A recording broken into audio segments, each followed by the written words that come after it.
Hi guys, நான் உங்க CJ. இன்னைக்கு நம்ம அல்லு அர்ஜுனோட ராக்கா மூவியோட செம சீக்ரெட் பத்தி தான் பேச போறோம். இந்த ராக்கா டைட்டிலுக்கு அர்த்தம் தெரியுமா? It means the full moon princess. பௌர்ணமி நிலவு தான் இந்த கதை. இந்த டைட்டிலுக்கும் வேற ஒரு கான்செப்டுக்கும் ஒரு செம சிங்க் இருக்கு. இங்கிலீஷ் ஃபிலிம்ஸ்ல பார்ப்பது போல பௌர்ணமி நிலவு வந்தா சிலர் வேற உல்ஃபா மாறுவாங்க. அதே கான்செப்டை நம்ம அல்லு அர்ஜுன் ராக்கால பேஸ் பண்ணியிருக்காங்கன்னு நினைக்கிறேன். Just imagine Allu Arjun as a werewolf. இந்த சிங்க் உங்களுக்கு பிடிச்சிருக்கா? நிலவு வெளிச்சத்துல சம்பவம் இருக்க போகுது. மறக்காம கமெண்ட் பண்ணிட்டு நம்ம சேனலை சப்ஸ்கிரைப் பண்ணுங்க. அது மட்டும் இல்லாம இந்த படத்துல ஒரு பாட்டோட இருக்கு, make way for the king. அந்த பாட்டோட மியூசிக் நம்ம சாய் அபியங்கர். சாய் அபியங்கர் பத்தி உங்க எல்லாருக்கும் தெரியும். ஒரு வேர்டை வச்சு பல பாட்டு பண்ணுவாரு. அதே மேக் வே ஃபார் த கிங்னு ஒரு இதை வச்சு என்ன சம்பவம் பண்ண போறான்னு தெரியல. ஸோ சாய் அபியங்கரே உன்னை நம்பிதான் இருக்க.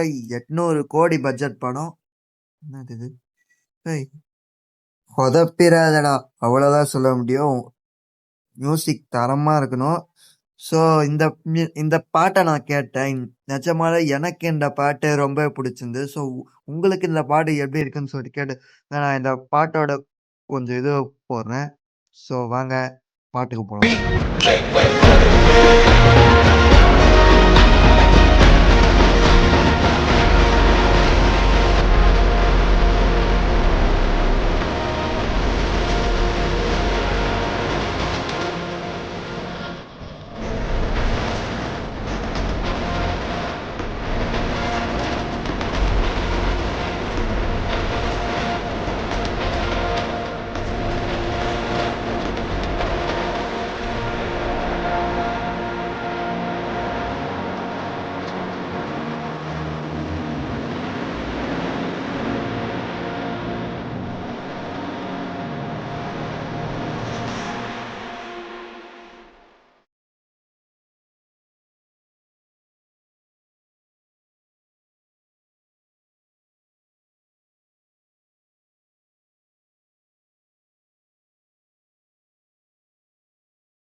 ஸோ எல்லாரும் பாட்டை கேட்டிருப்பீங்கன்னு பாட்டு தரமான மறக்காம நம்ம சேனல் சப்ஸ்கிரைப் பண்ணுங்க.